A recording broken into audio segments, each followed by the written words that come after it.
අයිබෝන් සියලුම දෙනාට සුබ සන්ධ්‍යාවක් වේවා කියලා ප්‍රාර්ථනා කරනවා. හරි.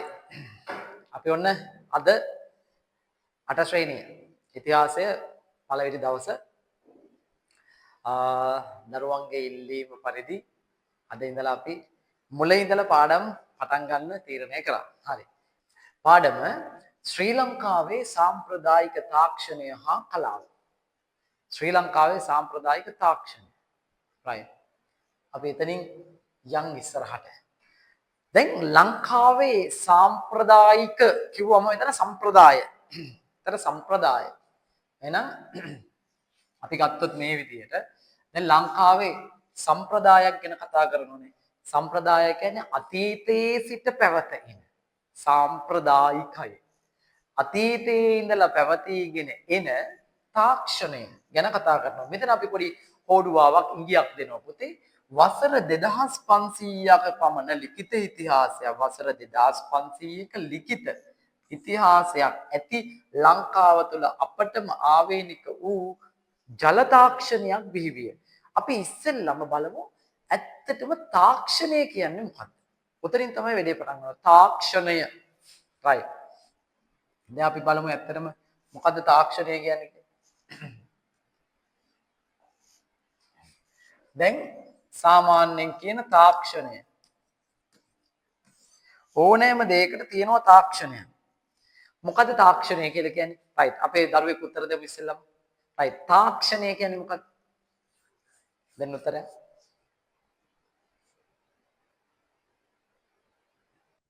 දෙමු. ඕනෑම කාර්යයක් පහසු කර ගැනීමට යොදා ගන්න ක්‍රමවේද. ඕනෑම කාර්යයක් පහසු කරගන්න යොදා ගන්න ක්‍රමවේදයක්. right. ඕනෑම කාර්යයක් පහසු කර ගැනීම සඳහා පහසු කර ගැනීමට යොදා ගන්නා ක්‍රමවේදයක්. යොදා ගන්නා ක්‍රමවේදය. ඒකට කියනවා තාක්ෂණය කියලා. හරි. ඕනෑම කාර්යයක් පහසු කරගන්න යොදා ගන්න ක්‍රමවේදය තාක්ෂණය වේ. දැන් මේ තාක්ෂණය එහෙනම් අපි අපේ කාර්යයන් පහසු කරගන්න පාවිච්චි කරන ක්‍රමය. හරි. පොඩ්ඩක් කියන්න බැරිම. පුතේ ඔබට දැන් තාම ටියුට් එකක් අතේ නැහැනේ. right. ටියුට් එක මම තාම එව්වේ නැහැ අද පළවෙනි දවසේ. ඒ නිසා ඔබ වෙනම කොහොම මම ටියුට් එක එව්වත් තමන් ගාව ටියුට් එක තිබ්බ හෝ නැත තමන් ඉස්සෙල්ලාම කරන්න ඕන වැඩේ තමයි තමන්ට වෙනම පොතක් තියාගන්න. ඒ පොතේ අපි වෙනම අමතර කාරණා විදිහට ලියාගෙන යනවා. හරි? අමතර දැනුමක් ගන්න මේ දේවල්. එතකොට දැන් අපි ඉස්සෙල්ලා මෙතනින් පටන් ගන්නවා තාක්ෂණය. මෙන්න තාක්ෂණ නිර්වචනයක් දුන්නා. ඕනෑම කාර්යයක් පහසු කරගන්න භාවිතා කරන ක්‍රමවේදයක්. ඕනෑම ක්‍රමයක්. ඒකට තමයි අපි තාක්ෂණය කියලා කිව්වේ. හරි. දැන් මේ තාක්ෂණයේ තියෙනවා වර්ග. right. මට කියන්න අපේ රටේ තාක්ෂණය ගැන කතා කරන්න තියෙන තාක්ෂණික වර්ග මොනවද? එක තමයි පුතාලා කියපු මොකද? ජල තාක්ෂණය. right. ජල තාක්ෂණය. ජලය කොහොමද අපේ වැඩ කටයුතු කරගන්න භාවිතා කරේ? එක ජල තාක්ෂණය. right. දෙක තව තාක්ෂණයක් කියන්නේ ජල එක නම් දෙක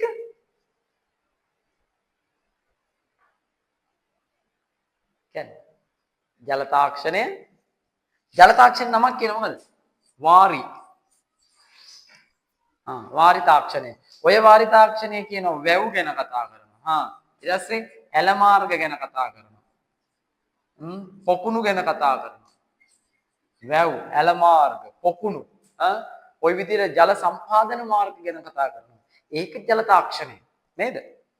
ඊට පස්සේ අපි කතා කරනවා තව ලංකාවේ පිළිම නෙලීම ගැන, බුදු පිළිම ගැන කතා කරනවා. ඉදිකිරීම තාක්ෂණය එතන. ඊට පස්සේ මැටි කර්මාන්තය ගැන කතා කරනවා. මැටි කර්මාන්තය, මැටි තාක්ෂණය. ওই විදිහට තාක්ෂණික අංග ගොඩයි. right. අපි දැන් බලමු තාක්ෂණික අංග ගොඩෙන්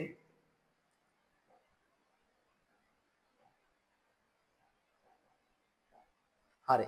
මේ තාක්ෂණික අංග ගොඩෙන් පළවෙනි තාක්ෂණික අංගය තමයි අපි කතා කරන්නේ මොකද? ජල තාක්ෂණය.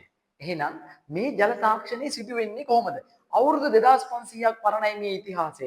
මොන ඉතිහාසයද මේක? ලිඛිත ඉතිහාසය. එහෙනම් මේ ලිඛිත ඉතිහාසය තුළ තියෙන තාක්ෂණය බලන්න මේ. මෙතනින් අපිට එකක් පෙන්වනවා ඉස්සෙල්ලාම. ලංකාවේ ජල තාක්ෂණයට මුල පුරපු චරිතයක් ඉන්නවා. කවුද? මේ කවුද? අපිට නිකන් පෙනෙමින් පේන්නේ කවුද?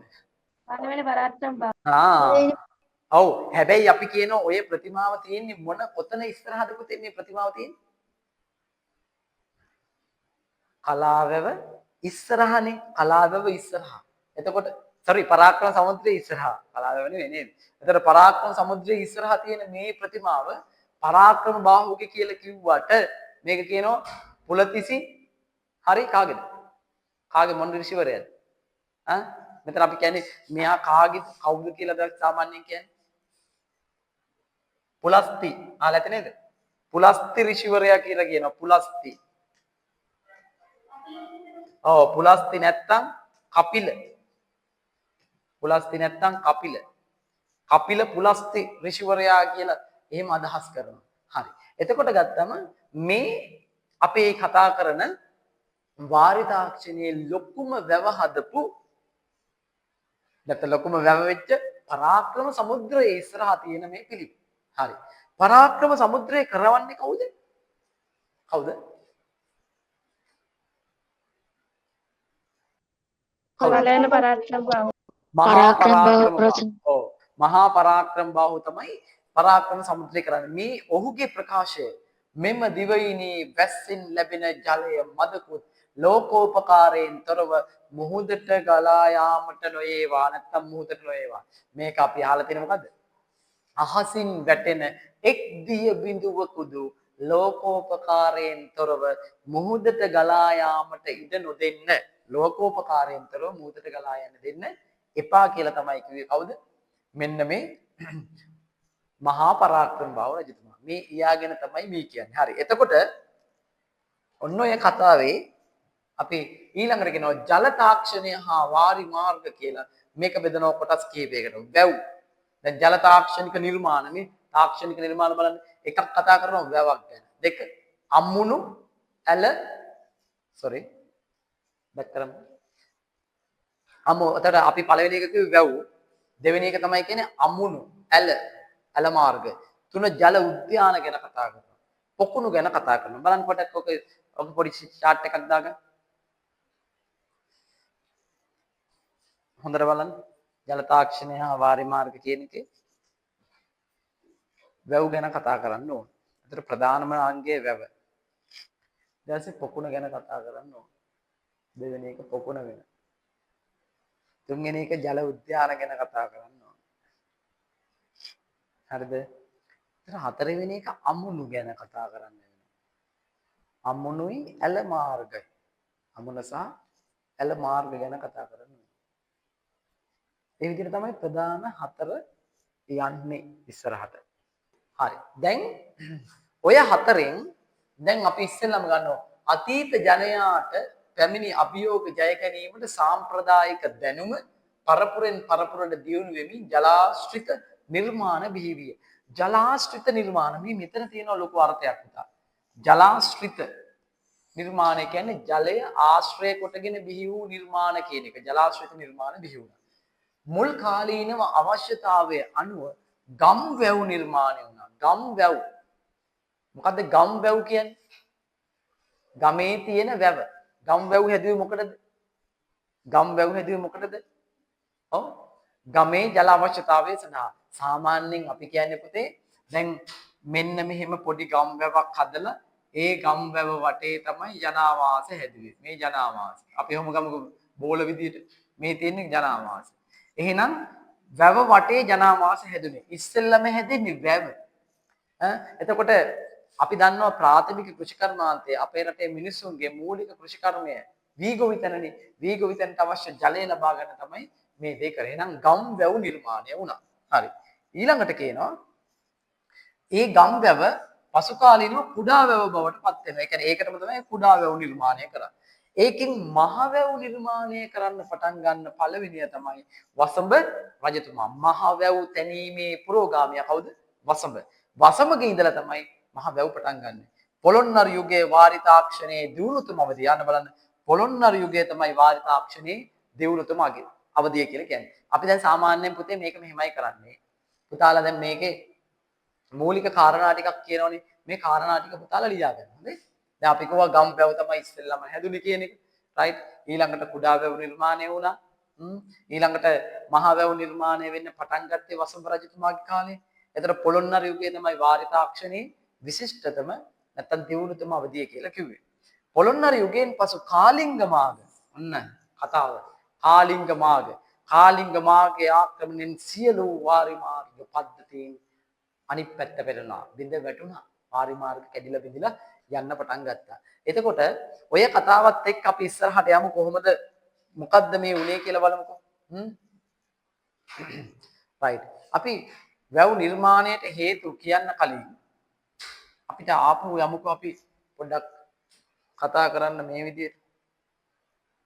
දැන් ගලමු ඉස්සෙල්ලම ලංකාවේ වැව් ඉතිහාසය අපි නිකන් සාමාන්‍යයෙන් ගත්තොත් ඉස්සෙල්ලාම මේ රටේ වැවක් හැදුවේ කවුද? right. ඔබේ ප්‍රශ්නය. ඉස්සෙල්ලාම මේ රටේ වැවක් හැදුවේ කවුද?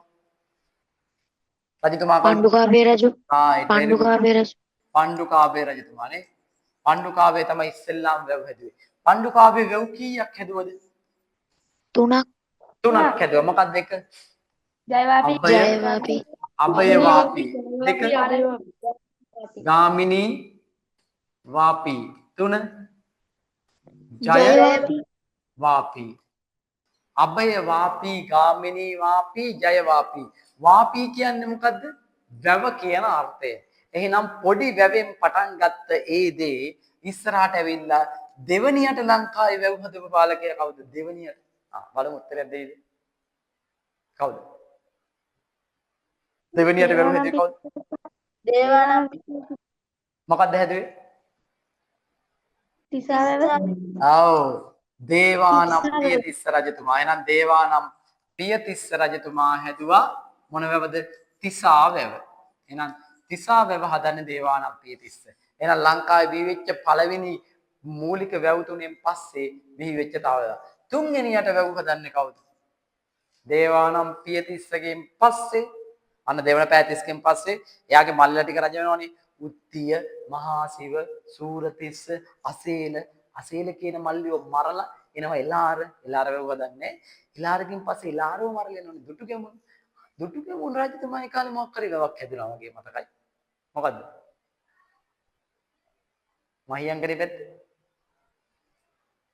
මහියංගනේ පැත්තේ බුලත හැදුවගේ සොරබොරවැව දුටුගැමුණු රජතුමා කාලේ වැව් හැදිලා තියෙනවා. අපිට සාක්ෂියක් විදිහට සොරබොර වැව තියෙනවා. සොරබොර වැව. right. ඊට පසු කාලීනව ලංකාවේ වැව් හදන්න පටන් ගත්තා.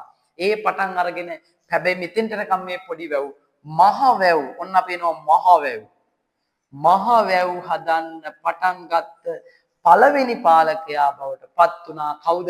වසඹ රජතුමා. වසඹ ඔන්න ඕක තමයි ඊළඟට වැදගත්ම කතාව. වසඹ තමයි මහ වැව් හදන්න පටන් ගත්ත පළවෙනිය. පුතාලගේ ෂෝට් නෝට් එකක් මේව ටික යන්න ඕන පුතේ. මේ ටික යන්න ඕන ෂෝට් නෝට් එකක්. මහ වැව් හදන්න පටන් ගත්ත පළවෙනි පාලකයා වසඹ. වසඹ හදපු ලොකු වැව් තුනක් මට දෙන්න පුළුවන් නම්? 4ක්. මහාවිලච්චිය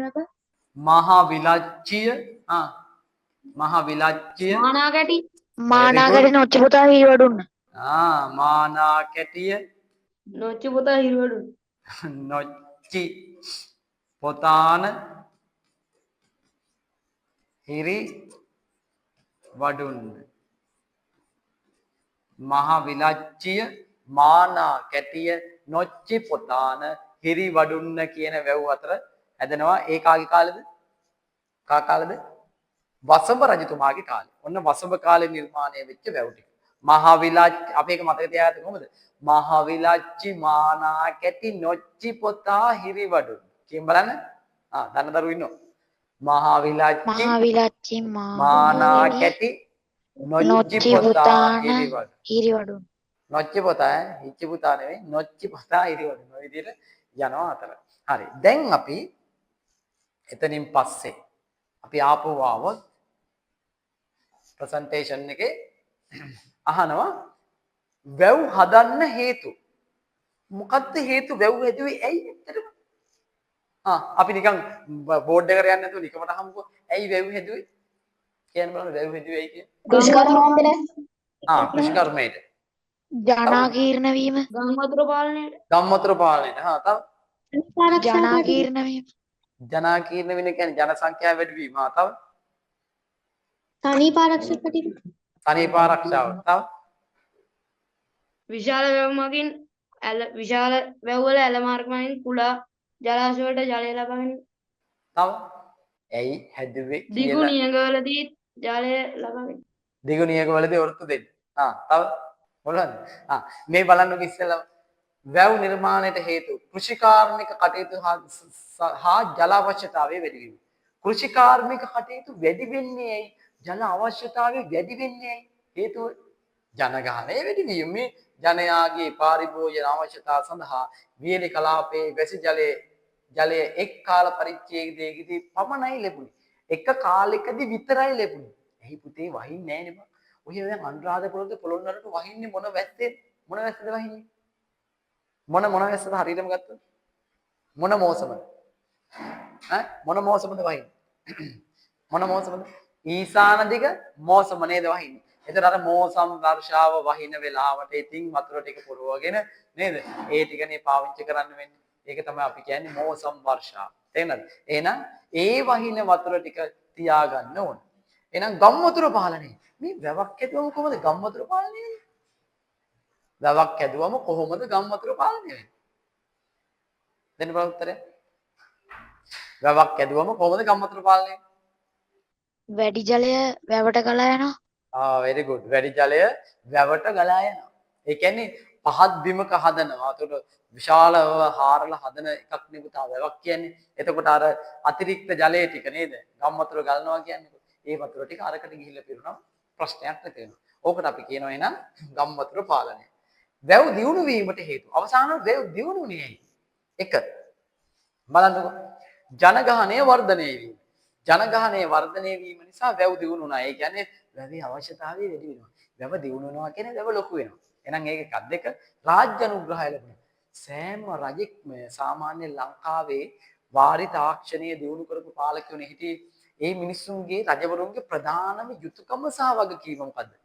අනිවාර්යයෙන්ම වාරි කර්මාන්තය කරන එක. එහෙම නැත්නම් වැව් හදන එක. ඒකයි රාජ්‍ය අනුග්‍රහය ලබා දුන්නේ. 3. දියුණු තාක්ෂණික ක්‍රම සොයාගත්තා. දැන් ටික කලක් යනකොට දැන් ඉස්සෙල්ලම හැදුනේ ගම්වැවනේ. ගම්වැව පොඩ වෙලා නේද අර තිසාවැවට ඇවිල්ලා තිසාවැවේ ඉඳලා ඊට වසම රජතුමා කාලේ වෙනකොට නේද මහා පරිමාණ ලොකු වැව් හදන්න පටන් ගත්තේ. ඒ කියන්නේ තාක්ෂණික ක්‍රම අනිවාර්යෙන් දියුණු විය යුතුයි. ඉතින් ඔන්න ඔය කතාව තමයි මේ කියන්නේ. හරි ඒ වැව් දියුණු වෙන්නේ හේතු. ඊළඟට තව කතාවක් කියනවා. වැව් නිර්මාණයේදී මුණ දුන් අභියෝග හා ජයගත් ආකාරය. දැන් වැවක් නිර්මාණය කරද්දී. හරි. ඉස්සෙල්ලාම මේක හොඳට ස්ටඩි කරන්න. වැවක් නිර්මාණය කරනකොට තියෙන අභියෝග.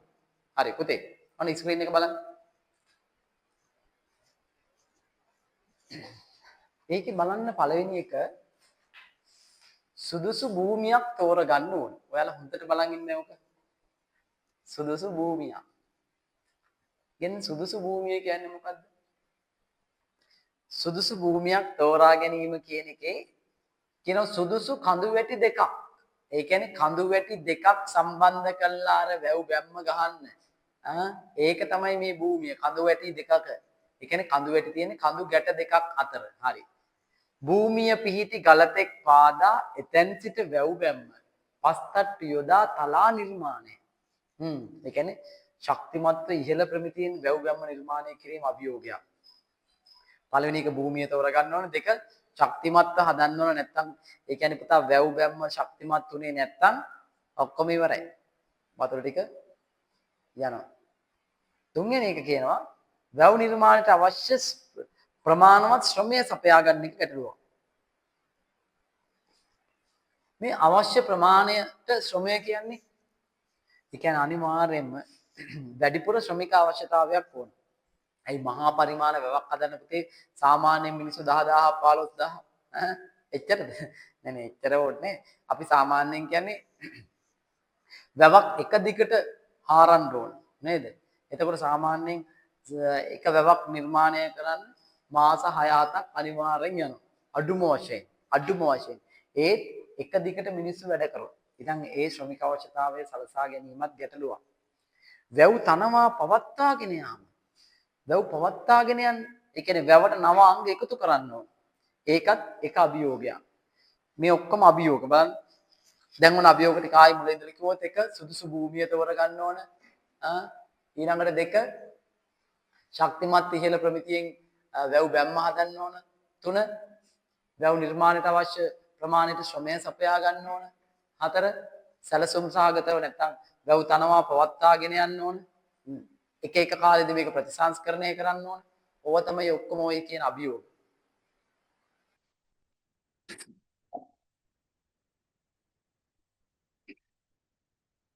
හරි.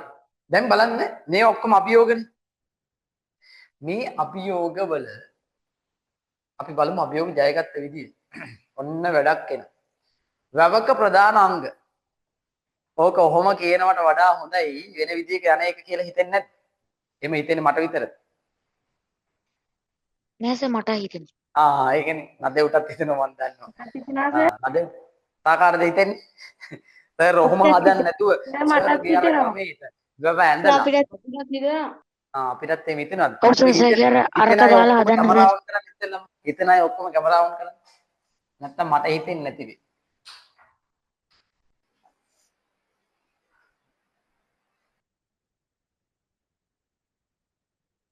මේ මොකක් වෙන්නේ නැත්ද අඳින්නේ මම. ගෙස් කරන්න පුළුවන් අදින්න. වැව් බැම්ම වැව් බැම්. මේ පැත්තේ මොකක් වෙන්නේ නැත්ද මේ දාන්නේ? කඳු ගැට දෙක. කඳු ගැට දෙක වෙන්නේ නැති කියලා හිතනෝනේ. ඔය මොකද්ද? වැව. මේක වැව. හරි. ඔක වැව කියලා හිතමුකෝ. right. මේ කඳු ගැට දෙක අපි පාට කරමුකෝ. මේ එක කඳු ගැටයක් මේ පැත්ත අනිත් කඳු ගැටේ. කඳු ගැට දෙකකට සම්බන්ධ කරලා right මේ බැම්ම වැව් බැම්මනේ එක. වැව් බැම්ම තමයි මේ අලු පාටින් ගහන්නේ. right. ඕක ඊටාම ශක්තිමත්ව සාදා ගන්න ඕන. මම එකින් එක කියලා දෙන්නම්. අඳිනකොට ඉස්සෙල්ලා බලමු. ඊළඟට මෙතන තියෙනවා එකක්. මෙතන තියෙනවා තව එකක්. right. එතකොට අපි හිතමුකෝ මේක. එක ලක්ෂණය. මොකද්ද? සොරවුල අපි බලමුකෝ. මේක තව එකක්. බිසෝ කොටුව. බලමු. කට්ටිය එක එක ඒවා කියනවා. ඊට පස්සේ හරි. අපි ගමු මෙතන. මේ මිරක් ගහලා. ඊට පස්සේ කොහොම ගිහිල්ලා මෙතන එකක් ඇඳලා කොහොම තව යනවා. කොහොම එකක් අඳිනවා. කොහොම එකක් අඳිනවා. කුළුවේ උනේ සර්. ඊට පස්සේ කොහොම ගිහිල්ලා කොහොම එකක් අඳිනවා. වනාන්තරේ කුළුවේ වැස්ස වනාන්තරෙන් කුළුවේ වැටෙනවා. බලමුකෝ. සර් එතන වහන. හරි. දැන් බලන්න. දැන් අපේ මූලික ටික අපි හදාගෙන ඉවරයි. right format එක හදාගෙන ඉවරයි. එතකොට දැන් අර කියන වැවයි අර ඉස්සෙල්ල වෙන්නේ වැව තියෙන්නේ. ඒ වැවයි මේ වැව අතර වෙනසක් තියෙනවා. මේ වැවෙන් හරියටම වැඩි අල්ල ගන්න. හොඳයි. දැන් මේ අපි වැවේ කතා කරන පළවෙනි අංගය මේක මොකක්ද අපි කිව්වේ? වැව් බැම්ම. බැම්ම. right මේ වැව් බැම්ම. එතකොට මේ වැව් බැම්ම කොච්චර දුරට ශක්තිමත් විය යුතුද පුතා? සාමාන්‍යයෙන් අපි කියනවා වැව් බැම්මක් ශක්තිමත් කරගන්න තමයි දෙපැත්තේ මේ කඳු ගැට දෙක. කඳු ගැට දෙකකට සම්බන්ධ කරලා බැම්ම ගන්න. එතකොට ඒක ඊටාම ශක්තිමත්ව තියෙනවා කඳු ගැට දෙක. ස්වභාවිකව පිටි කඳු ගැට දෙකකින් ගහුවම පස්සේ තමයි ඒක ශක්තිමත් භාවය ලැබෙන්නේ. ඒ ශක්තිමත් භාවයත් එක්ක තමයි මේ වැවේ වැව් බැම්මේ ආරක්ෂාව තීරණය වෙන්නේ. හරිද? එතකොට ඒ නිසා මේ වැව් බැම්ම ඊටාම ශක්තිමත්ව හදන්න ඕන. මෙන්න වැව් බැම්ම ශක්තිමත්ව හදන විදිය. එක මේකට දානවා පස් දානවා, ගල් දානවා, බොරළු දානවා, වැලි දානවා මේ ඔක්කොම දාලා මොකද කරන්නේ? පස් අඩියක් අඟලක් ආකාරයෙන් තලනවා. පස් අඩියක් දානවා තලනවා අඟලකට. සාමාන්‍ය මේ අපි සරල ක්‍රමය කියන්නේ. පස් අඩියක් අඟලක් ආකාරයෙන් තලනවා. කවුද දාලාද තලන්නේ? අලියතුන් ශක්තිමත් මිනිස්සු මේ ශ්‍රමය යොදාගෙන මේ ඊටාම ශක්තිමත්ව හදන්න ඕනේ. එහෙනම් වැවක ජලධාරිතාව රඳා ගන්න ප්‍රධානම අංගය මොකද්ද? වැව් බැම්ම. එහෙනම් මම මේක නම් කරමු වැව් බැම්ම කියලා. right. අපි වැඩේ කතා කරලා ඉවරලා තමයි නම් කරන්නේ. මේක වැව් බැම්ම. හරි. එහෙනම් වැව් බැම්ම යන කුමක්ද? පුතාලගේ නිර්වචනයක් ඕන මට. කො අපේ දරුවෝ ටික කැමරා ඔන් කරලා ඉන්න ඕන පුතාලා. හරි. වැවක ජලය ආරක්ෂා කර ගැනීමට කියන ඔව් වැවේ ජලය ආරක්ෂා කර ගැනීමට ශක්තිමත් ආකාරයෙන් සාධන බැම්ම වැව් බැම්ම වේ. වැව් බැම්මේ දෙපැත්තේ තියෙන්නේ මොකද්ද? එහෙනම් අපි ඒකත් නම් කරමු කඳු ගැට දෙකක්. ගැට. එහෙනම් මේකට කියනවා අපි කඳු ගැට. මේක පැත්තත් එහෙම තමයි මේකත් කඳු ගැටය තමයි. එහෙනම් ස්වභාවිකව පිහිටි කඳු ගැට දෙකකට සම්බන්ධ කරලා වැව් බැම්ම සාදා ගන්නවා. හරිද? දැන් අපේ රටේ හදලා තියෙන වික්ටෝරියා කියන ලංකාවේ තියෙන අති දැවැන්තම ඒ කියන්නේ මහවැලි සංවර්ධන යෝජනා ක්‍රමයේ යටතේ හදපු ජේ.ආර්. ජයවර්ධන මහත්තයාගේ කාලෙදී හදපු විශාලතම ජලාශය වික්ටෝරියා ජලාශය. මේකත් දෙපැත්තේ එල්ලටි දෙකක් සම්බන්ධ කරලා තමයි ගහලා තියෙන්නේ. වැව් බැම්ම හදලා තියෙන්නේ. හරිද? ඒ වගේ මේ පැරණි වැවක ප්‍රධාන ආකෘතියේ මූලික අංගය. දෙවෙනි එක අපි කතා කරන්න ඕන ඒකත් එක්කම මෙන්න මේක. මේකට අපි කියනවා මොකද්ද මේක? බිසෝ කොටු. මේ බිසෝ කොටුව කියන්නේ මොකද්ද? හරි. වැවක ජලධාරිතාව පාලනය වැව් බැම්මට එන ජලධාරිතාව අඩු කිරීම. ඔව් වැවේ ජල පීඩනය පාලනය කරන තැන තමයි වැව් මේ බිසෝ කොටුව කියන්නේ. ජල පීඩනය පාලනය කරන තැන. දැන් අපි මෙහෙම ගමුකෝ. ජල පීඩනය පාලනය කරනවා බිසෝ කොටුවේ ආකෘතිය. කොයි වගේද මේ බිසෝ කොටුව ක්‍රියා කරන්නේ කියලා මම මේ පැත්තෙන් පෙන්නන්නම්. ඔන්න බලන්න. හරි. බිසෝ කොටුවක් මම පෙන්නන්නම් මෙන්න මේ විදිහට බලන්න. මේ බිසෝ කොටුවක ආකෘතියක් අඳින්නේ. මේ කියන්නේ පුතේ වැවේ ඇතුළ කොහොම ගත්තම ඔය වැවේ ඇතුළ මේ වැව් බැම්ම කියලා හිතන්නකෝ. මේ බිසෝ කොටුවේ ආකෘතිය මම නිකන් පෙන්නන්නේ. හරිද? මෙන්න මේ කොටස තියෙනව නේද? මේ කොටස සොරවුව කියලා හිතුවොත් මේක සොරවුව. මේ සොරවුවට දීලා තියෙනවා මෙතනින් එකක්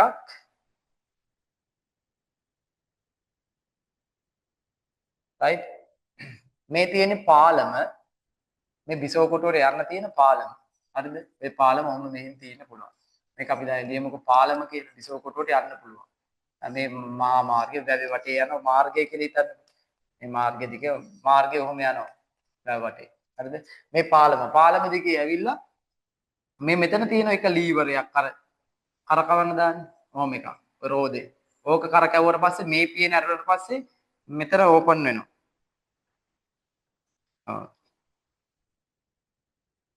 හරිද මේ පියන ඇරුණාම මෙතන කරකවද්දි ලීවරය මේක ඕපන් වුණාම මෙතනින් වතුර යනවා මේකට අපි කියනවා ඇතුළු නලය කියලා මේක ඇතුළු නලය මේකට කියනවා අපි පිට නලය කියලා හරිද මේක පිට නලය මේ බිසෝ කොටුවක ආකෘතිය හොඳට බලා ගන්න එතකොට මෙතනින් වතුර ටික අරගෙන මේක ජලය පුරව ගන්න ඔහොම ජලය පුරව ගන්න ඔය ජලය කියලා හිතන්නකෝ right ඔය ජලය පුරවගෙන ඒ කියන්නේ මෙතනත් අනිවාර්යෙන් ලීවරයක් තියෙන්න ඕන නේද මෙතනින් අරලා දෙන්න මෙතනත් එකක් තියෙනවා බොහෝ වැව්වල ඉස්සර පරණ වැව්වල තියෙනවා මෙතනින් මේක උඩට යනකොට මේකට ජලය පිරෙනවා ආයි මේක රියට පස්සේ මේ පිට නලයෙන් වතුර ටික ගිහිල්ලා ඒක දෙනවා සොරවුවට මේ තියෙන සොරවුවනේ සොරවුවෙන් තමයි ඇලට දෙන්නේ වතුර ටික මේ ඇල මාර්ගයේ එහෙනම් මේකෙන් වෙන්නේ වෙන මුකුත් නෙවෙයි පුතා බිසෝ කොටුවක මූලික කාර්යය තමයි වැවේ ජලයේ තියෙන පීඩනය අවම කරලා සොරවුවට ජලය නිදහස් කරන එක. දැන් හිතන්නකෝ බිසෝ කොටුව නැහැ.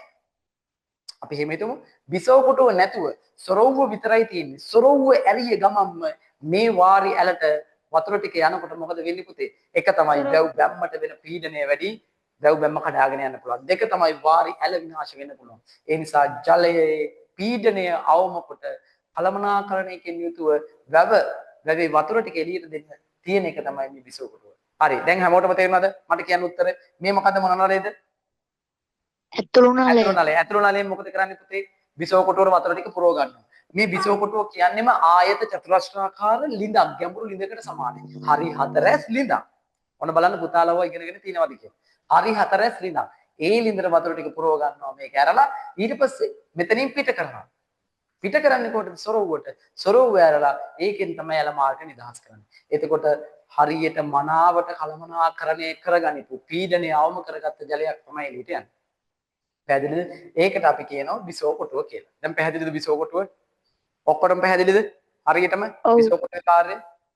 ඔව් සර්. හරි very good. එහෙනම් එන්නේ නැවතනම් හරි. කොහොම හරි මේ වැවේ ජලය ජලය මනා පාලනයකින් යුතුව පිටතට ගැනීමට තියෙන අංගය තමයි බිසෝ කොටුව කියලා කියන්නේ. හරිද? ඔය බිසෝ කොටුවේ ආකෘතිය. අපි නැවත තිබ්බ එකට මේ දැන් උතර ඒ බිසෝ කොටුව තමයි අර මම පෙන්වුවේ. පැහැදිලිද මේ බිසෝ කොටුව? හරි. මේ බිසෝ කොටුවෙන් වතුර ටික යනවා කොහෙද? මේ තියෙන සොරවුව. සොරවුවට දෙනවා. සොරවුව කියන්නේ එතකොට මොකද්ද? සොරවුව යන කොහොමද? වාරි ඇලට ජලය නිදහස් කරන තැන තමයි සොරවුව. මේ වාරි ඇලට. මේක එනම් සොරවුව වෙනවා. මේ සොරවුවෙන් කරන්නේ වාරි ඇලට මේක වාරි ඇලනේ. වාරි ඇල කියන්නේ පුතේ. ඇයි ඒකට වාරි ඇල කියන්නේ? වාරි ඇල කියන්නේ හේතුවක් තියෙනවා. වාරි කියන්නේ වැවේ. ඇල කියන්නේ වතුර ගෙනියන එක. වැවේ වතුර ගෙනියන්නේ.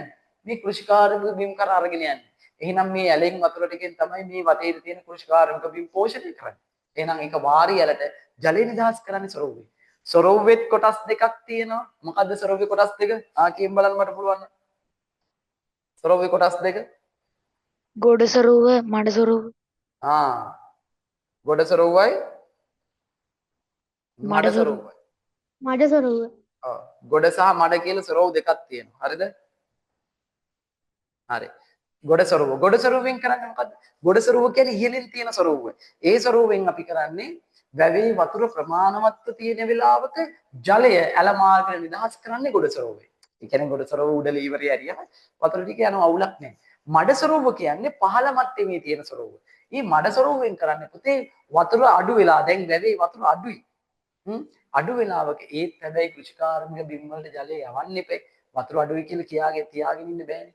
ඊ යවනකොට එහෙනම් ඒ යවන්නේ මඩ සොරවුවෙන්. වැව් ජලය අඩු වෙලාවක කෘෂිකාර්මික බිම් වලට වතුර යවන්නේ මඩ සොරවුවෙන්. ඒ වගේම වැව මේ නඩත්තු කරන වෙලාවට පුතේ රොන් මඩ පිරීලා ඕව එහෙම ඉවත් කරන්නේත් ඔය මඩ සොරවුව හරහා. තේරුණාද? ඕක තමයි මඩ සොරවුවේ ප්‍රයෝජනය. ඔන්න ගොඩ සහ මඩ සොරවු වර්ග දෙක. පුතාට මතකයි. මම අවසානයේ ඇහුවට පස්සේ කියන්න ඕන හොඳේ ඔය කැමරාව ඔන් කළා. හොඳට අහන් ඉන්න. සර් එකපාර දෙකම ඕපන් කරන්න පුළුවන්ද? පුතේ? එකපාර දෙකම ඕපන් කරන්න පුළුවන් නේද? ඕන්න පුළුවන්. එහෙම ඕපන් කරන්නේ නැහැ. ඇයි ඕපන් කරන්නේ නැත්තේ? ගොඩ තියෙද්දි ඇයි පුතේ මඩ ඕපන් කරන්නේ? ගොඩ කියන්නේ උඩ තියෙන එකනේ. එතකොට වතුර ප්‍රමාණවත් තියෙන වෙලාව සොරව වෙරියම උඩ රුමින් යනවා. දැන් වතුර කට්ටේ බැහැලා. නිකන් ඔය අගෝස්තු සැප්තැම්බර් ඔක්තෝබර් වගේ එනකොට වැව් වල ජලය ටිකක් හිඳීගෙන යන කාලේ. වහින්නේ නැහනේ. ඒ වෙලාව වෙනකොට වතුර තියෙන ටිකක් අඩු මට්ටමක ඒ ටික නිදහස් කරන්නේ මඩ සොරවු. හරිනේ ඔන්න ගොඩ මඩ සොරවු දෙක හරි. දැන් පුතාලා අංක දැනට කීයක් ගන්නවද? 1 කියන පුතේ මේක. වැව් බැම්ම දාන්න. 1 කඳු ගැට 2 දාන්න. කඳු ගැට. බිසෝ කොටුව දාන්න. බිසෝ 4 කොටුව. සොරවුව දාන්න. සොරවුව. හරි. 5 වාරි ඇල දාන්න. වාරි ඇල. වාරි ඇල. හැබැයි ඔව් පුතේ මේක අහගෙන ඉන්නකොට පුතාලට මේක නිර්වචනය කරන්න පුළුවන් විදියට තව කෙනෙකුට කියලා දෙන්න පුළුවන් විදියට අහගෙන. ඒක තමයි වටින්නේ. ඔබ නිකන් හිතන්න මෙහෙම ඔබ ඉගෙන ගත්තාද? right? ඒ නිසා මේක බලන්න.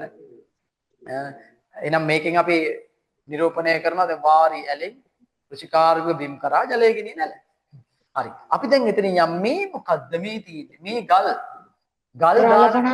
රලපනාව සර්. රලපනාව. එයි මේකට රලපනාව කියන්නේ.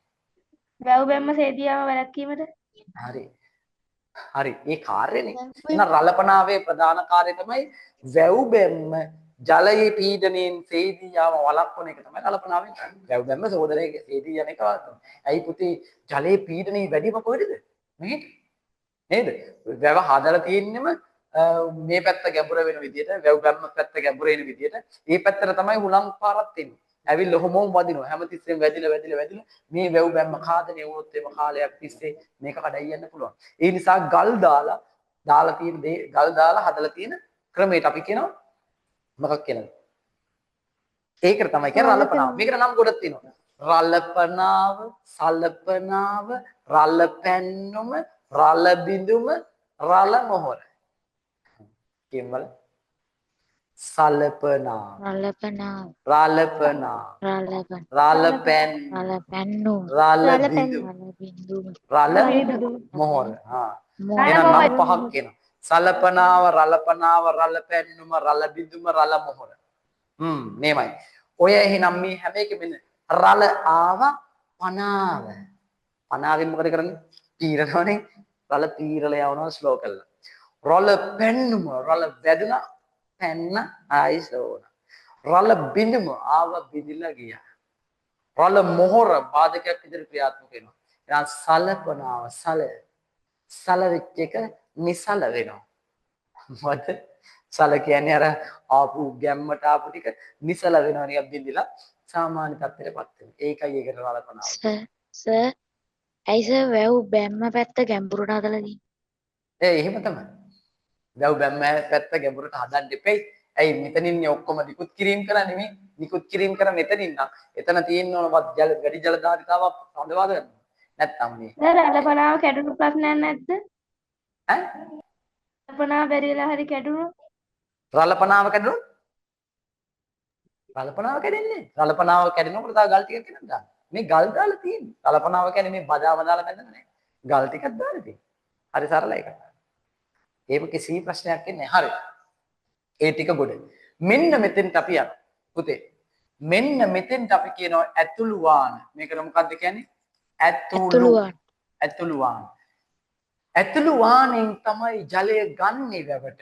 ඒ කියන්නේ වැවට ජලය ලබා ගන්නා ප්‍රධාන ක්‍රමවේද ගොඩක් තියෙන්න පුළුවන්. ඇතුළු වානෙන් තමයි ජලය ගන්නෙ. හැබැයි අපි එතෙන්ට ගියාම පොඩ්ඩක් එහාට ගිහලා බලමු. මේකට අපි කියනවා මොකද්ද පුතේ? වනරක්ෂිතය. මේකේ කැලෑව කපන්න දෙන්නේ නැහැ. ඇයි දන්නවද? ඕකෙන් තමයි පුතේ වැව පෝෂණය වෙන මූලික දිය පහරවල් එන්නේ සමහරලාට. ඒ නිසා මේකේ වහිනේ වෛදිය උල්පත් වලයි ওই ටික බේරිලා එනකොට මෙතන ගහලා තියෙන ඔබාධකයක් බැම්ම මොකක්ද ඒක? ඉස්වැටි very good. ඉස්වැටිය කියලා කියන්නේ මේකට ඉස්වැටි. අපේ ඔය අලුත් පුතාලා දූලා මතක තියාගන්න ඉස්වැටිය. ඉස්වැටිය කියන්නේ නම් මේ මෙතනින් ගලය ගලාගෙන එනකොට ස්වභාවයෙන් අපි හිතමුකෝ මේක වැස්ස නිසාවම ගලන් එනවා කියලා. ඔය ගලාගෙන එන ටික මේකේ අරගෙන ඉන්නේ පුතේ කොළ රොඩු චරාව ඔක්කොම එක්කනේ ඉන්නේ. ඔය ඔක්කොම එක්ක එනකොට මොකද වෙන්නේ? ඒ ටික එහෙම ඇවිල්ලා මෙන්න මේකට පිරුණොත්. මේකට මොකද්ද මේ මොකද්ද? කුළු වැව. මේක කුළු වැව. කුළු වැව කියන්නේ පුතේ වැව් ඉහද්දාවේ තියෙන කුඩා වැව. කුඩා වැව. එහෙනම් මේ කුළු වැවට වතුර ගන්නකොට මොකද වෙන්නේ? ඉස්වැටියෙන් ඇවිල්ලා මේක ගල් වැටියක්. වැව් ඉහද්දා බෙදලා නිකන් ගල් වැටියක්. ඔය කියන්නේ ජල මාර්ගයේ මැදලා තියෙන. ඕම ඇවිල්ලා අර ටික ඔක්කොම තද වුණා. උඩින් වතුර ටික විතරක් පීරලා මෙහෙට එනවා. ඇවිල්ලා මේකේ පිරෙනවා. කුළු වැවේ පිරෙනවා. හරිනේ. එතකොට ඒ කුළු වැවෙන් පුළුවන් අවශ්‍ය වෙලාවට ඇතුළු වාන හරහා වැවට ජලය ගන්න. හරිනේ. කුළු වැවෙන් පුළුවන් ඇතුළු වාන හරහා ජලය ගන්න. රයිට්. ඔන්න බලන්නකෝ මේ තාක්ෂණික ක්‍රමයේදී වැවේ තාක්ෂණය ඉගෙන ගන්නවා කියන්නේ ඒක මාර අවබෝධයක්. හොඳට අහගන්න ආයි. ඔන්න ආයි බලන්න. මේක වනරක්ෂිතය. ස්වභාවිකව වතරද තියෙන ටික උල්පත් ටික මේ ටික ඔක්කොම බේරිලා එනවා. එනකොට අරගෙන එන ওই ජරාවල් කොළ රොඩු ටික බ්ලොක් කරන්න ගැහුවා ඉස්වැටියක්. ඉස්වැටියෙන් බ්ලොක් කරා උතරින් උඩට වතුර ටික එනවා. ඒකට එනවා කුළු වැවට. කුළු වැවේ වතුර ටික තියාගෙන අවශ්‍ය අවස්ථාවලදී කුළු වැවෙන් ඇතුළු වාන හරහා ජලය ලබාගත හැකි කොහෙටද? වැවට. අම්මෝ ගොඩක් කිව්වා. දැන් බලන්න මේ ටික ඔයාලා මේ ටික ඔක්කොම දන්නවා. වැවේ දැන් මූලික කොටස් සෑහෙන ප්‍රමාණයක් දන්නවා. දැන් ඊළඟට මේ මෙතන තියෙන අභියෝගය. රයිට් මොකද්ද මෙතන තියෙන අභියෝගය? ආයි පොඩ්ඩක් ස්ක්‍රීන් එක බලන්න පුතාලා. ස්ක්‍රීන් එක. හොඳට බලන්න ඒක දිහා. පුතාලට මම මේ චුට්ටක් ඇඳ ගන්න දෙන්න chance එක. පුතේ ඇඳ ගන්න පුතාලා අනිවාර්යෙන් හැම දරුවෙක්ම ඇඳ ගන්න. හරි. එහෙනම් ඔන්න බලන්න දැන් පුතාලා ඇඳපු එකේ. වෙනස. දැන් එතකොට ඔන්න හරි මම අවසානයේ මොකක්ද දැනද කරන්නේ? මේ ඔක්කොම මේක විතරක් තියලා මේ ටික මෙකුවට පස්සේ බලමු පුතාලා කියන්නේ කී දෙනෙක් කියනවාද කියලා. රයිට් මම ඔය කැමරාව ඕෆ් කරගෙන ඉන්නා කියනත් දානවා. ඒක කියන්න ඕන. හරි. දැන් යනවා මේ පැත්තට. මෙන්න මේක මොකද්ද? මේ කියන්නේ අපි මෙතන මේක තමයි පිටවාන පුතේ. පිටවාන. ඇයි මේකට පිටවාන කියන්නේ? ජලය පිට කරන ස්ථානය. ඔව් ජලය පිට කරන ස්ථානේ නෙමෙයි. ඉතින් ජලය පිට කරනවනේ පුතේ ඇලෙනවා. ඒකට ඇල කියන්නේ වැඩි ජලය ජලය පිට කරන ස්ථානය අතිරික්ත ජලය පිට කරන ස්ථානයේ වැවක අතිරික්ත ජලය. මේ වැවක අතිරික්ත ජලයක් තියනවාද? කොහොමද එහෙම වෙන්නේ? පිළිලෙලා යනවනේ. වාහන දානකොට ඔව් වැස්සට පස්සේ වැහැලා වැඩි ජලය පිරෙන වැඩි ජලයට අපි කියනවා අතිරික්ත ජලය. අන්න ඒ අතිරික්ත ජලය පිට කරන්න තමයි තියෙන තැන පිටවාන. මේ පිටවානෙන් පිට කරද්දී මේ තියෙනවා මෙතන පිටවානට කලින් වැව ඇතුලේ ගහලා තියෙන එකක්. මේකට කියනවා මොකක් කියලාද?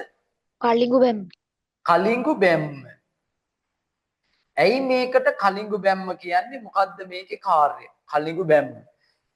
දැන් කලිඟු බැම්මේ ප්‍රධානම කාර්යය තමයි මේ පිටවානෙන් ජලය නිදහස් කරද්දී වාන් දාද්දී සමහර වෙලාවට මේ පිටවාන කැඩිලා ගියොත් එහෙම මේ කැඩිලා ගියොත් වැවේ ඉතිරි ජලය ආරක්ෂා කර ගැනීමේ අරමුණින් ඉතිරි ජලය ආරක්ෂා කර ගැනීමේ අරමුණින් අපි ඉතිරි ජලය ආරක්ෂා කර ගැනීමේ අරමුණින් හදපු බැම්ම. එතකොට මේ කලිඟු බැම්ම පිටවානට වඩා උසින්ද තියෙන්නේ පහතින්ද? කොහොමද වෙන්නේ? කලිඟු බැම්ම පිටවානට වඩා උසයිද පහළද? පහත්. පහත. පහත් වෙන්නේ බෑ. නැත්තම් ඉතින් පිටවාන ඇරියට පස්සේ වතුර ටික යන්නේ නැහැ නේ මෙතනින් බ්ලොක් වෙලානේ. හැබැයි පොඩි ප්‍රශ්නයක් තියෙනවා. මෙන්න මේ ප්‍රශ්නේ අපි මෙහෙම විසඳමු. මම මේ පැත්තෙන් අඳින්න. දැන් හිතන්න මේක තමයි පිටවානේ උස. මේ පිටවානේ උස මේක පිටවානේ උස කියලා හිතන්නකෝ. මේක පිටවානේ උස. ඊට පස්සේ මේක තමයි කලිඟු බැම්මේ උස. මේ කලිඟු බැම්මේ උස. මේක පිටවානේ උස. එතකොට මේ මෙච්චරක් පිරෙන වතුර ටික එහෙනම් මේ මෙතන ඉඳලා මේකේ උසයි මෙතන මේ පැත්තේ තියෙන පුතා පිටවාන ඒ උස ප්‍රමාණය මෙන්න මේ සීමාව තමයි මේ වැවේ අතිරික්ත ජලය විදියට පේන්නේ. දැක්කද? මේ වැවේ අතිරික්ත ජලය විදියට පේන්නේ මේ ටික. බලන්නකෝ ඒකේ තාක්ෂණය නේ. ඒ කියන්නේ කලිඟු බැම්මයි පිටවානයි අතර දොරයි අතර මැද තියෙන ජලය ටික තමයි අතිරික්ත ජලය. කොහමද කලාකරුවගේ තාක්ෂණය නේ? පැහැදිලිද? වාරි ශිල්පියාගේ වාරි තාක්ෂණික ශිල්පියාගේ තාක්ෂණික දැනුම. එතකොට යාට හායි ගණන් හදන දෙයක් නැහැ. එයා දන්නවා රයිට් කලිඟු බැම්ම මේ ටික මෙතෙන්ට වඩා මේ පිටවානේ පිට කරන තැන මේ ටික තමයි ඒ වැවේ තියෙන අතිරික්ත ජලය. මේ ටික පිට කරාම වැව කන්ට්‍රෝල්. මේ වැඩි ජලය තියා ගැනීම අතිශය භයානකයි මේ මොනවද? වැව් බැම්මට. මේ ඔක්කොම කඩාගෙන යන්න පුළුවන්. එහෙනම් ඔන්න මේ කලිඟු බැම්මකින් කරන්නේ හදිසියකදී හෝ පිටවාන කැඩී ගියොත් ඉතිරි ජලය ආරක්ෂා කරනවා. අනේ ඉතින් වාන කැඩුණා කියන්නේ ප්‍රශ්නයක් නෑ. අර පිටවානේ නෙවෙයි උඩ ළඟට තියෙන කලිඟු බැම්මේ උස කියන්නේ ඒ වැවේ පවත්වාගත හැකි ජලධාරිතාවයේ උසට සමානයි. බලන්න එකේ තාක්ෂණය. කලිඟු බැම්මේ උස සමානයි වැවේ පවත්වාගත හැකි ජලධාරිතාවයේ උසට. පිටවාන කරනවා කියලා අපිට ප්‍රශ්නයක් නැහැ. ඒ වතුර ටික තියෙනවා. පිටවාන අලුත් එළියා කර ගන්නකම් වැඩේ ෂේප්මන්ට් එකක් දාගන්න පුළුවන්. නේද? අනික දැන් හිතන්නකෝ වාහන අරින කෙනාට ඉස්සර වාරි ශිල්පී දැන් අරිනෝ කියන කම්පරු ඉන්නෝනේ ඒකේ සේවකයෝ ඕක අරින කෙනාට. දැන් කලිගු බැම්මක් නැහැ කියලා හිතන්න. ඕක අරින කෙනාට පුතේ නිින්ද ගියා. ඕක කැරලා නිින්ද ගියා. නිින්ද ගිහිල්ලා තිබුණොත් කලිගු බැම්මක් නැත්තම් මොකද වෙන්නේ? වැවේ වතුර හෙට උදේ දෙන්න වෙන්නේ නැහැ පුතේ දොරොවේ. ඇයි ඔක්කොම ටික ගිහිල්ලා වතන. දැක්කද? ඒ නිසා තමයි කලිගු බැම්ම හැදුවේ. අර එයා දාලා ඇරලා නිදාගත්තත් ප්‍රශ්නයක් නිින්ද ගියත් මොකද වෙන්නේ? නිින්ද කියලා බලනවා පොච හොස ගානව ඇහින්නේ බලනවා බඩු ගිහිල්ලා ඉවරයි. ඇයි කලිගු බැම්ම ගාවට ඉතර ටික තියෙනවා. දැක්කද කලිගු බැම්මේ ප්‍රයෝජනය. හරි. එහෙනම් කලිගු බැම්ම දන්නවා පිටවාන දන්නවා මේක මොකක්ද එතකොට? මොකක්ද ඒක? ඇලමාර්ගය ඇහෙන්නේ ඇලමාර්ගය වාන් ඇල මොන ඇලද? අන්න පුතේ කිව්වා මේක වාන් ඇල. ඇල මාර්ගයක් තමයි මේක වාන් ඇල. ඇයි වාන් ඇල කියන්නේ? මේකේ වතුර කොහෙටවත් යන්නේ ආයි කුඹුරු වලට. මේ අතිරික්ත ජලය කුඹුරට යවුවොත් එහෙම පුතේ ගෙවල් දොරවල් ඔක්කොම ඉවරයි. කුඹුරු පත පිටි ඔක්කොම යට වෙලා ගොයියෝ ටික එනවා මම ගාවට. කවුද යකෝ මේක ඇදී කියලා. ඒ නිසා මේක යන්නේ ඔහොම ගලාගෙන අනේ මේ මෙතන යන අහිංසක ගඟක් තියෙනවා. මේ අහිංසක ගඟට මේක සෙට් වෙනවා. ගඟ දිගේ කෙලින්ම ගිහිලා ඔන්න මුහුදට වැටෙනවා. හරිද? ගඟ දිගේ ගිහිල්ලා මුහුදට වැටෙනවා. ඕක තමයි ඔය ඒකට අපි කියන්නේ මොකද්ද? වාන් ඇල. හරි. කලිඟු බැම්ම හරි ඊට පස්සේ පිටවාන හරි වාන් ඇලත් හරි. මෙන්න මෙතන තව අංග දෙකක් ඉතුරුයි. මෙන්න මේ කොටස. මොකද්ද මේ කොටස? ඒ කොටස මොකක්ද? දෙනිකඩ මේකට කියනවා දෙනිකඩ කියලා. මොකද්ද කියන්නේ? දෙනිකඩ. දෙනිකඩ කියන්නේ මොකද්ද? කියන දන්නදරුවේ දෙනිකඩ යනු කුමක්ද? වැව් ජලය වාන් දැම්මට පස්සේ තියෙන වැව අසීතුරු වෙලා තියෙන ටික. ඔව් අපි මෙහෙම ගමු. දෙනිකඩ කියලා කියන්නේ වැවක් ජලයෙන් පිරී යන විට යට වෙන මේ ටික යට වෙනවා. යට වෙන වැවක් ජලයෙන් පිරී යන විට යට වෙන මඩ සහිත ආපහු පිටවානෙන් ජලය නිකුත් කරාට පස්සේ වානෙන් වැඩි ජලය නිකුත් කරාට පස්සේ ඇවිල්ලා වතුර ටික මේ කට්ටයක් ඉතුරු වෙනවා. මේ කට්ටේ පුතේ මඩ සහිතයි. මඩ පිරුණු කොටසක් මේක. මේකේ තමයි වැවෙන්නේ මොනවද? පලා වර්ග. අර ගමේ මිනිස්සු පුතේ දෙනිකඩට යනවා පලා මිටක් කඩාගෙන ඉන්න. පලා මිටක්. ගමේ මිනිස්සු හරි අහිංසකයිනේ. එතකොට ගිහිල්ලා මේ ඔක්කොම ටික කඩාගෙන ඉන්නේ නැහැ. සාමාන්‍යයෙන් අපි කියන්නේ එතෙන්ට ගිහිල්ලා අනේ පලා මිටක් කඩාගෙන ඇවිල්ලා Tamanට පලා මිටක් තවනද ඔකේ වැවෙනව කියන්නේ? දිය බෙරළිය. තවනද? ගොටුකොළ ගොටුකොළ. කංකොන්. ඔය දේවල් ඔය පලා වර්ග වැවෙනවනේ. එතකොට එහෙම මිටක් කඩාගෙන ඇවිල්ලා තමන්ගේ අවශ්‍යතාවයට පාවිච්චි කරන්න පුළුවන්. ගමේ මිනිස්සු එමය තමන්ගේ අවශ්‍යතාවයට විතරයි කරගෙන ඉන්නේ. හරි. ඒ දෙනිකඩ මේ අන්තිම ටික මේ ටික මොකද්ද? මේ වැවක් ජලයෙන් පිරෙන විට ජලයෙන් පිරෙන විට ඔව්. ගෙවල් තියෙනස වැවක් ජලයෙන් පිරෙන විට මේ ඒකේ තියෙන අන්තිම කොටස ජලයෙන් වට වෙන ප්‍රදේශය. ඒකට අපි කියනවා මොකක් කියලාද? වැව් තාවුල්ල. වැව් තාවුල්ල කියලා කියනවා. වැව් තාවුල්ල. මොකද්ද වැව් තාවුල්ල කියන්නේ? වැව් තාවුල්ල. දැන් වැව් තාවුල්ල කියන්නේ වැවක් උපරිම මට්ටමට පිරුණම මේ පැත්තේ පුතේ තාප්ප ගහලා නැහැනේ වැව් ගැමි ගහලා නැහැනේ. ඒකේ උපරිම සීමාව පෙන්වන තැන. එතකොට ඒ සීමාව පෙන්වන තැන බොහෝ වෙලාවට තියෙන්නේ උතන ලස්සනට තනකොළ වැවිච්ච අතරින් පතර ලොකු ගස් තියෙන තැනක් හොඳටම විවේකයේ ගත කරන්න පුළුවන් හරි ලස්සන තැනක්. මේ වැව් තාවුල්ලෙන් පස්සේ මේ පැත්තේ තියෙන පුතේ මොනවද? බොහෝ වෙලාවට තියෙන්නේ මේ පැත්තේ කුඹුරු තියෙන්නේ. මේ කුඹුරු. රයිට්? ඔය කුඹුරු තියෙන වැව් තාවුල්ල. ඒතර වැව් තාවුල්ල මෙහෙම ගස් තියෙන්න පුළුවන්. රයිට්? අතරින් පතර වැව් තාවුල්ල ගස් තියෙනවා. හැබැයි ජලයේ උපරිම මට්ටමට ආවම මේ ඒ ටික යට වෙනවා. හැබැයි පිටවානෙන් වතුර ටික ගියාට පස්සේ වැව් තාවුල්ල ලස්සනට මතුවෙනවා. මෙතන මේ ටික ඇතර මං කිව්ව කුඹුරු කියලා. මේ ටිකේ තියෙන කුඹුරු. නේ? කුඹුරු තියෙනවා ලස්සනට. ඉතින් මේ අර ළමයි සෙල්ලම් කරන්නේ වැව් පිටිය කියලා සෙල්ලම් කරන්නේ මේ ටිකනේ වැව් පිටිය. ඔන්න වැවක කොටස්. රයිට්. ඔබ දන්නා වැවයි මා දන්නා වැවයි අතීත වැවයි වර්තමාන වැවයි අතර වෙනස හොඳටම තේරෙන්නේ නැති කියලා මම හිතනවා. ඔන්න වාරිතාක්ෂණයේ මූලිකාංගයේ වැව. right මේ වැව පුළුවන් නම් මේ උපරිමයෙන් කතා කරලා තියෙන වැවේ උපරිම තැනට එනකම් හැම කොටසක්ම මේකේ නිර්වචනය වෙලා තියෙනවා. හැම කොටසකම කාර්යභාරය මේකේ දී වෙලා තියෙනවා. ඉරුජ ඉරුජ අමතන්නමා තේරුණාද? තේරුණා සර්. හරි. ඊට පස්සේ දුලන තේරුණා සර්. තේරුණා. දැන් වැවේ කොටස් ටික හරියටම නිර්වචනය කරලා පැහැදිලි කරලා යන්න පුළුවන් නේ? ඔව් සර්. right. එහෙනම් වැව ඕකේ.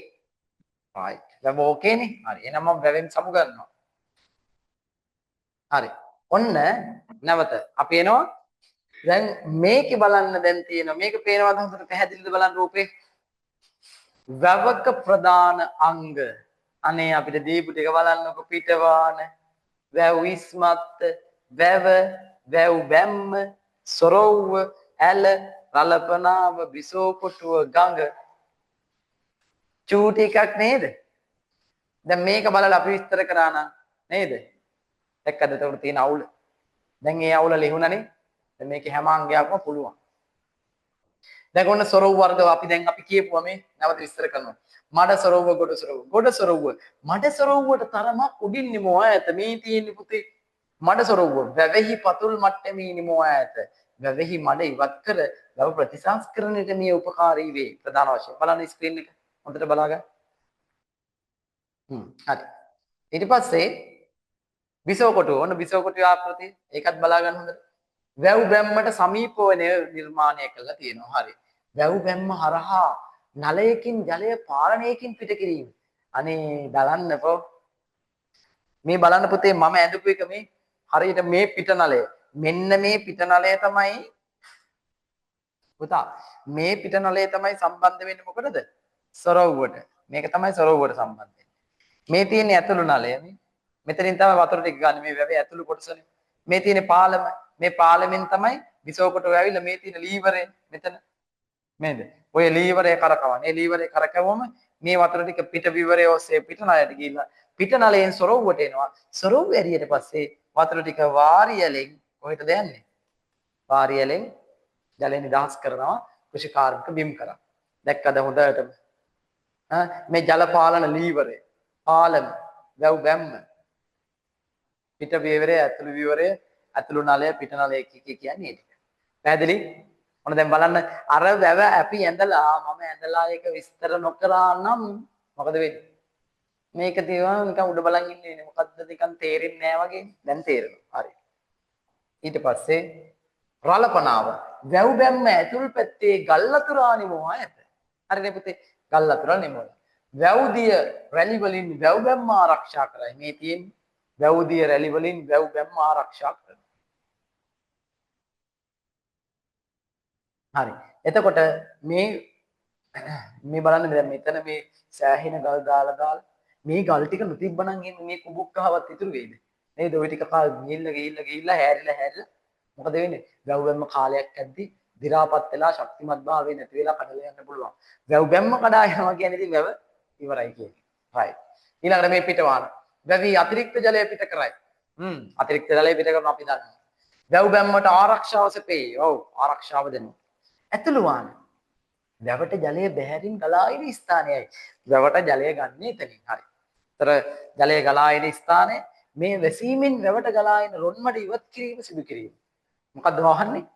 ඇතුළු වාන වැහුවම වැවට එන රොන්මඩ ටික නතර වෙනවා. නේද? ඇතුළු වාන වැහුවම වැවට එන රොන්මඩ ටික නැති වෙනවා.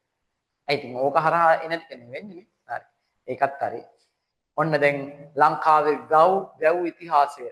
රජු පණ්ඩුකාභය ජයවාපී ගාමිණී වාපී අබේවාපී පුතාලට පුළුවන් නම් මේක ටක් ගාලා දාගන්න මේ ටේබල් එක වැදගත් ගොඩක් ඉස්සෙල්ලා දාගන්නකො ටක් ගාලා මම ඔයාලා දාගන්න අතරේ මම කියවන්න අර පණ්ඩුකාභය රජතුමා හදපු මුල්ම වැව් තුන පේනවා ජයවාපීය තියෙනවා ගාමිණී වාපීය තියෙනවා අබේවාපී තියෙනවා ප්‍රශ්නයක් නැහැ ඒකෙන් අබේවාපී කියන එක තමයි පුතේ වර්තමානයේ බසවක් කුළුම වැව කියලා කියන්නේ. බසවක් කුළුම වැව. එතකොට ඉදිකල වැව් ප්‍රමාණය 3යි. හරි. දේවානම්ද පියතිස්ස රජතුමා තිසාවැව හදනවා. වර්තමානයේ තියෙන තිසාවැව කියලා තමයි කියන්නේ. වසඹ රජතුමා මයෙත් වැව මයෙත් වැව වර්තමානයේ මහවිලච්චිය ඇතුළු එයා සම්පූර්ණ වැව 11ක් ඉදි කරනවා. එයාගේ ජනප්‍රියම අද තියෙන ඇල මාර්ගය තමයි ඇලහැරැල. ඒතර මාණික්පිට වැව හෙවත් මහා නික්කවට්ටි වැව මාණක්කට්ටි වැව කියලාත් අද කියනවා මහා නික්ක වැව. අපි අර වසමගේ වැව හතර කිව්ව කොහොමද? මහවිලච්චි මානා කැටි නොච්චි පොතා හිරිවඩුන්න. මහවිලච්චිය මානා කැටිය නොච්චි පොතාන හිරිවඩුන්න. ඔය විදිහට තමයි කියේ. මාණක්කට්ටි වැව. මහසෙන් රජතුමා හදනවා මණිහිර. මණිහිර කියන්නේ මින්නේරිය වැව වර්තමානයේ. ජල්දුරවාපී අතීත නමනේ. පෙර වර්තමානයේ හුරුළු වැව. මේ ටේබල් එක දාගන්න පුතේ. එතකම් මම කියවන්නේ කානුවාපී කියනවා මහ කනදරාවවට. ඉදිකල වැව් ප්‍රමාණය 16යි. ඇලක් හදනවා තීලවත්තු හෙවත් තල්වතු ඇල. තීලවත්තු හෙවත් තල්වතු ඇල කියලා කියනවා. ඊට පස්සේ ධාතුසේන රජතුමා හදනවා කලාවැව පාදුලක වාපී මහාදත්ත වාපී කියලා වැව් ටික හදනවා. ඒකට කියනවා වර්තමාන නම මඩාටුගම වැව. මඩාටුගම. ඉදිකල වැව් ප්‍රමාණය 18යි. ධාතුසේන වැව් 18යි. එයාගේ ඇල තමයි යෝධ ඇල හෙවත් ජයගඟ. වර්තමානයේ අපි කතා කරන වාරි තාක්ෂණයේ ඉහළම අංගය යෝධ ඇල හෙවත් ජයගඟ. නේද? අපි යෝධ ඇල ගැන කතා කරමු ඉදිරියේදී. ඊට පස්සේ පළවෙනි අග්බෝ වැව හදනවා. දැන් විතර පරාක්‍රම බහු රජතුමා පරාක්‍රම සමුද්‍රය හදනවා. පරාක්‍රම සමුද්‍රය හදනවා පරාක්‍රම බහු රජතුමා.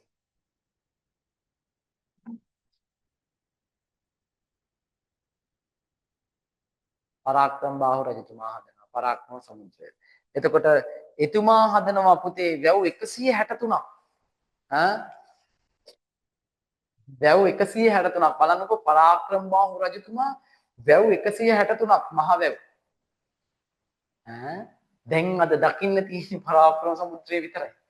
මේ කාටද සිද්ධ වෙන්නද? කවුද ওই ලංකාවේ වැව් ටික මේ අපේ තියෙන මේ ශිෂ්ටාචාරය විනාශ කරපු උරු යටි කරපු මනුස්සයා? ක්‍රිස්තු වර්ෂ 1215 දී ආපු කවුද? කාලිංගමාගේ කාලිංගමාගේ තමයි මේ වැඩේ කරේ. එතන මිනිපෙයල ඒ පළවෙනි අග්බෝගේ හොඳේ. ඒතර පරාක්‍රම සමුද්‍රය විතරයි අද ඉතුරු වෙලා තියෙන මහා පරාක්‍රම බාහු අද වැව් 163. එතකොට ලංකාවේ වැඩිම වාරි තාක්ෂණයක් නැත්නම් වැඩිම වාරි කර්මාන්ත කරපු ලංකාවේ එකම පාලකයා කවුද? මහා පරාක්‍රම බාහු. ඊට පස්සේ අනිත් අය ඊට අඩු වැඩි වශයෙන් තමයි ඒ ටික කරන්නේ. හරි. ඔන්න දැන් මේ ටේබල් එක හරි. වැඩිදුර තොරතුරු සඳහා ඇලහැර ඇල තැනවීමේදී මුහුණ දුන් අභියෝග ජයගත් ආකාරය පිළිබඳ ආර්.එල්. බ්‍රෝහියර් මහතා විසින් රචිත ලක්දිව පුරාතන වාරි මාර්ග කෘතිය වැදගත්තේ. ඔන්න පුතේ. කතුවරයෙක් ඉන්නවා කවුද? ආර්.එල්. බ්‍රෝහියර්. ඒ බ්‍රෝහියර් මහත්තයා ලිව්ව පොතක්. ඒ පොතේ නම තමයි ලක්දිව පුරාතන වාරි මාර්ග. මේ කෘතිය කියවම අපිට හොඳටම තොරතුරු ගන්න පුළුවන් මොකද්ද? ලංකාවේ ඇල මාර්ග තැනීමේ තාක්ෂණය පිළිබඳ හොඳ අවබෝධයක් ගන්න. වාරි තාක්ෂණ පිළිබඳ අවබෝධයක් ගන්න ආර්.එල්. බ්‍රෝහියර් මහත්තයා වැදගත්. ෂෝට් නෝට් එකේ ඔබ දාගන්න. හරි.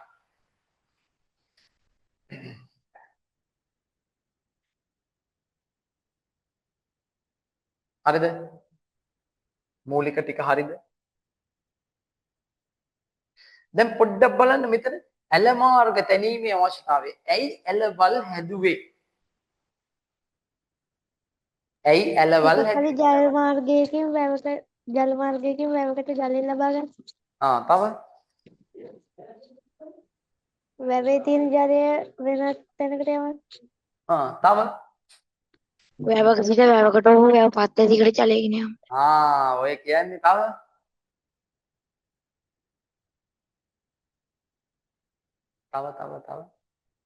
අමුණක සිට කුඹුරකට හෝ වැවකට ජලය ගෙන යාම. තව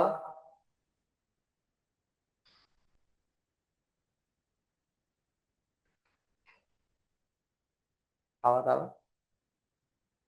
හ්ම්. හරි. වැව් වල හෝ අමුණු වල සිට වගාවීම් කරා ජලය. ඔව්. ඇල මාර්ග තැනීමේ අවස්ථා ගොඩක් තියෙනවා. හරි. පුතාලා කියපුව ඔක්කොම හරි.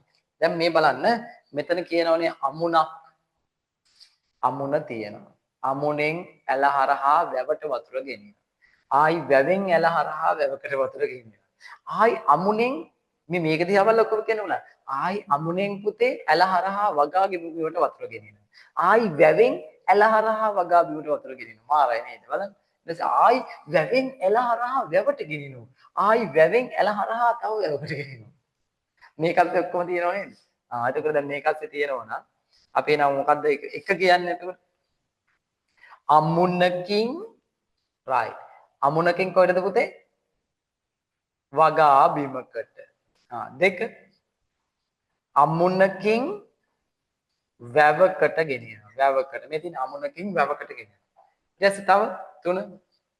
වැවකින් වගා බිමකට ගෙනියන්නත් පුළුවන්. වගා බිමකට ගෙනියනවා. ඊට පස්සේ හතර. වැවකින් වගා බිමකට ගෙනියනවා. ආයි වැවකින් වැවකට ගෙනියනවා. තව වැවකින් වැවකට ගෙනියන්නේ ආයි වැවකින් එච්චරයි නේ. එච්චරයි නේද? අර බලන්න මේ ටික හරිද කියලා. වැවකින් අමුණකට ගෙනියන්නේ අමුණකින් තමයි වැවකට ගෙනියන්නේ. වැවකින් අමුණට ගෙහින්නේ. ඒ කියන්නේ දැන් මොකද අමුණ කියන්නේ? අමුණ කියන්නේ මොකද්ද?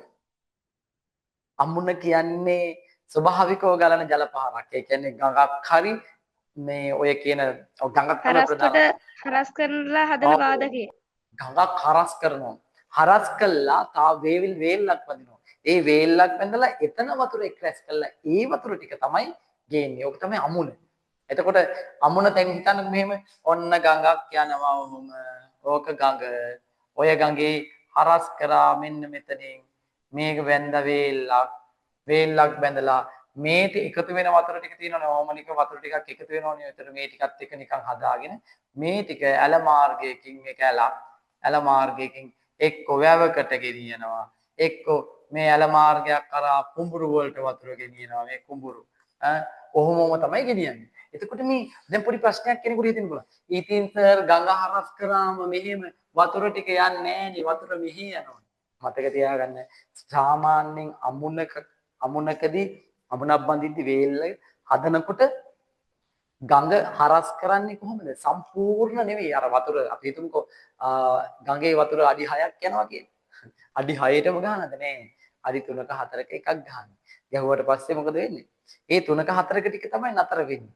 එතනින් උඩ ටික මේ මෙතනින් උඩට ගිහිල්ලා මෙතනින් යනවා සාමාන්‍ය වතුර ටික. නැත්තම් හිතන්නේ වතුර යන්නේ නැති කියලා වතුර යනවා. මෙතනින් එකතු වෙනවා හැබැයි වතුර ටිකක්. යම් සීමාවක් තුළ. ඒක තමයි අපි අමුණ කියලා සලකන්නේ. තේරෙනවද? අමුණ. ওই ලංකාවේ අමුණකට හොඳම උදාහරණයක් දෙන්න. හොඳම අමුණක් ලංකාවේ තියෙනවා. තේකන් අමුණ. තේකන් අමුණ තියෙන්නේ මොන ගඟ හරස් කළාද හදලා තියෙන්නේ? මල්වතු ඔය හරස් මල්වතුය. තේකන් අමුණ අහුවෙන්නේ. කොයිද හම්බෙන්නේ? මන්නාර. වවුනියා මන්නාරම් ප්‍රධාන මංසන්ධිය අසල. හරි. එතකොට දැන් මන්නාරම් වවුනියා මාර්ගයේ හම් වෙන ඒ අමුණ තමයි අපි කියන්නේ තේක්කම් අමුණ. right. ඔයිට වඩා කතා කරන්න හොඳ නැහැ. දැන් කතා කරපු දේවල් වලින් දැන් අහන්නේ ප්‍රශ්න අහන වෙලාව. පුතේ මේ ඉදිරියේදී අපි ක්‍රියාත්මක කරමු ඔන්ලයින් හිස්ටරිපති කියලා වැඩසටහනක්. ඔන්ලයින් හිස්ටරිපති ඉදිරියේදී ඔහොම තියෙන හිස්ටරිපති කියලා වැඩසටහන ලක්ෂපති වගේ හිස්ටරිපති යනවා. එතකොට අපිට ලේසි මෙතන එක දරුවෙක් ටක් ගාලා නැගෙට්ටුවා. මෙතන අපි ප්‍රශ්න ටික දානවා. ප්‍රශ්න 10ක් දානවා. ප්‍රශ්න 10යිම ශනිකව උත්තර දෙන්නවා. ප්‍රශ්න කීයකට උත්තර දෙන්න පුළුවන්ද කියලා බලනවා. ඒකත් එක්ක 10යිම උත්තර දෙන කෙනාට තෑගි හම්බ වෙනවා. සනසිලි තෑගි. ඒ විදිහට හිස්ටරිපතිය ඒක ඉදිරියේදී ක්‍රියාත්මක කරමු අපි. මට ඔබගේ කමෙන්ට්ස් ඕන. right අද අපේ පළවෙනි දවසේ නිසා ඔයාලා ඔන්ලයින් ගෲප් එකට ඔයාලා කමෙන්ට්ස් එක දාන්න ඕන. කොහොමද? අපි පැයකමාරක් කතා කරා. අවුලක් නැහැ නේ හොඳට හිටියනේ නේ.